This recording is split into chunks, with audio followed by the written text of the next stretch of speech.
நல்லது எங்க வேலையை நாங்க எதுவும் இருப்போம். நீங்க பாருங்க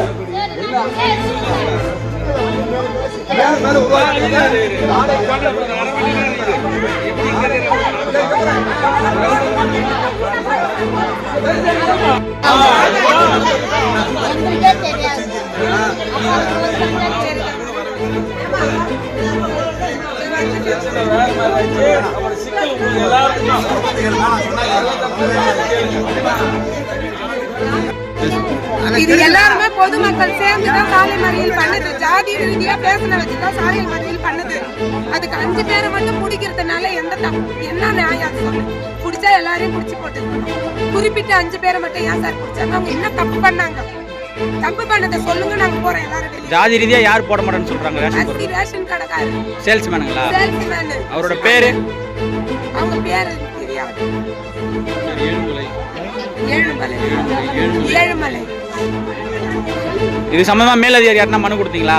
நாங்க ஏற்கனவே ஒரு வருஷமா போராட்டம் பண்ணி தான் இந்த ரேஷன் கடையை எங்க ஊருக்கு வர வச்சோம்.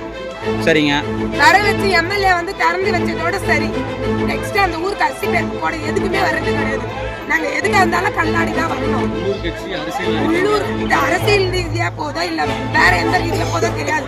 மொத்த கதையில எங்களுக்கு ஏன் அரிசி போடணும் தான் நாங்க கேட்டேன். சாலை வரலன்னு கேட்டா சேர் இல்லைன்றாங்க, இடத்தட்டு இல்லைன்றாங்க, இந்த தெருவுக்கு ரோடே வராதுன்றாங்க, இப்படி எல்லாம் சொல்றாங்க. அப்ப நாங்க 2 கிலோமீட்டர் தூரம் நாங்க அரிசி வாங்க வரலாமா? அது கஷ்டமா இருந்தா நாங்க ரேஷன் கடை வர வச்சு எம்எல்ஏ வந்து தந்து வச்சுட்டு போனாங்க. நீங்க அந்த எம்எல்ஏ என்ன பாய்க்கிறாங்க? இதனால முயற்சி பண்ண முடியல. நீங்க காலையில இருந்து ஒரு ஸ்டேஷன்ல வந்துக்கிறாங்களே, அதனால வந்து வெளியே அனுப்பக்கூடாது அந்த எம்எல்ஏ. இவ்வளவு போராட்டம் பண்ணது எம்எல்ஏக்கு தெரியாது இருக்குமா? நாங்கெல்லாம் அந்த அரிசி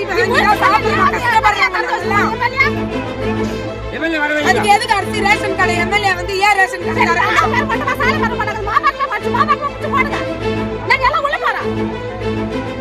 என்னென்னவோ தப்பு பண்ணவங்கலாம் வெளியில இருக்கிறாங்க. ஒரு ரேஷன் கடை அரிசி கேட்டு இப்படி வந்து தெரியாது.